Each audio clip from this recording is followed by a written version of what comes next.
তোর ভুল হয়েছে বলি ক এই কি দম দি গিছে তোর ভুল হয়েছে বলি ক মিডিয়া বলি কইছে তোর ক ভুল হয়েছে বলি ক মোৰ ভুল হৈছে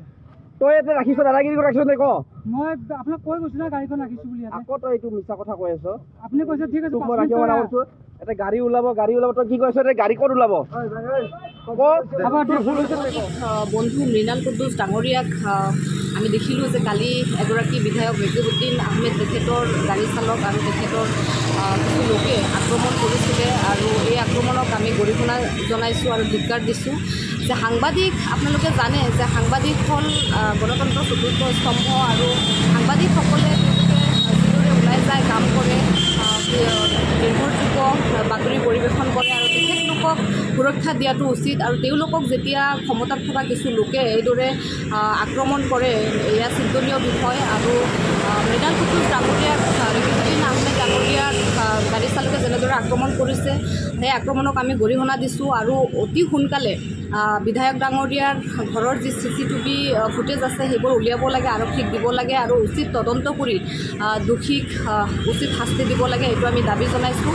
আৰু বিশেষভাৱে আমাৰ অসমৰ মুখ্যমন্ত্ৰী ডক্টৰ হিমন্ত বিশ্ব শৰ্মা ডাঙৰীয়াক অনুৰোধ জনাইছোঁ যে সাংবাদিকসকলৰ সুৰক্ষা দিয়াৰ ক্ষেত্ৰত এটি বিশেষ ব্যৱস্থা গ্ৰহণ কৰিব লাগে কাৰণ সাংবাদিকসকল হ'ল গণতন্ত্ৰৰ চতুৰ্থ স্তম্ভ আৰু তেওঁলোকক সুৰক্ষা প্ৰদান কৰাটো আমাৰ দায়িত্ব আৰু কৰ্তব্য ঘটনাটো টোটেলি মানে কিবা এটা ৰাজনৈতিক ইস্যু বনাই লৈছে নেকি বৰ্তমান কিছুমানে চাওক আচলতে ৰাজনৈতিক ইস্যু বুলি নহয় এইটো যিহেতু আপোনাৰ এগৰাকী বিধায়কৰ গাড়ী চালকে এইদৰে আক্ৰমণ কৰিছে ভুল বুজাবুজি হ'ব পাৰে কিন্তু যিটো ঘটনা মই ভিডিঅ'ৰ ফুটেজ যিবোৰ দেখিছোঁ তেওঁৰ ঘৰৰ সন্মুখত গাড়ী পাৰ্কিং কৰিছিলে আৰু সেইটোক লৈ তৰ্কাতৰ্কি হোৱা বা সাংবাদিক এগৰাকীক এইদৰে ৰাজপথত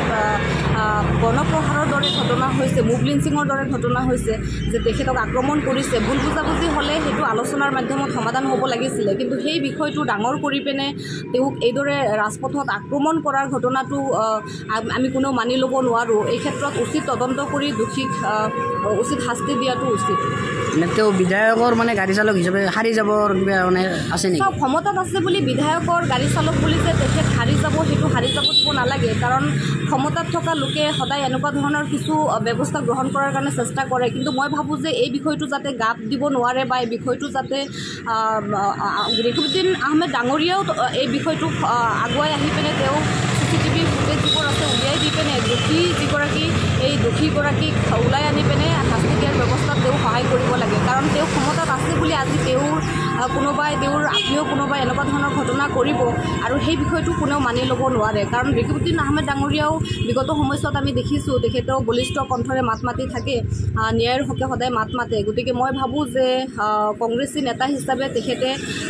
সৎপথত থাকি ওলাই আহি সাহসেৰে এই ফুটেজটো ওলাই কিনে তেওঁ যোন দোষী এই দোষীগৰাকীক শাস্তি দিয়াৰ ব্যৱস্থা কৰিব লাগে বিভিন্ন সময়ত দেখা যায় আমাৰ দৰে সংবাদকৰ্মীসকলে মানে এনেকুৱা ঘটনাৰ সন্মুখীন হৈ আহিছে কিন্তু আজিলৈকে কোনো ধৰণৰ কঠোৰ ব্যৱস্থা চৰকাৰে লোৱা নাই চাওক সেইকাৰণে মই কওঁ যে মুখ্যমন্ত্ৰী মহোদয়ে সদায় এনেকুৱা ধৰণৰ কথা কৈ থাকে বা বিগত সময়ছোৱাতে কৈছিলে সাংবাদিক সুৰক্ষাৰ কথা মই দেখিছিলোঁ গতিকে মই আশা কৰোঁ যে এই ক্ষেত্ৰত তেখেতে এটা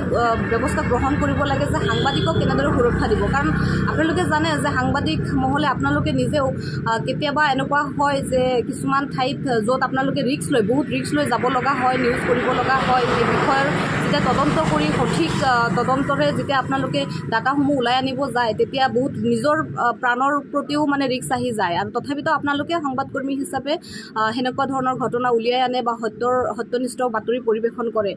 তাৰ মাজত দুই এজন বাৰু এক্সেপশ্যনেল কিছুমান ঘটনা হয় কিন্তু মই ভাবোঁ যে সাংবাদিকসকল যথেষ্ট কষ্ট কৰে ফিল্ডত থাকে গতিকে তেওঁলোকৰ সুৰক্ষাৰ ক্ষেত্ৰত মুখ্যমন্ত্ৰী মহোদয়ে চৰকাৰীভাৱে এটা ব্যৱস্থা গ্ৰহণ কৰিব লাগে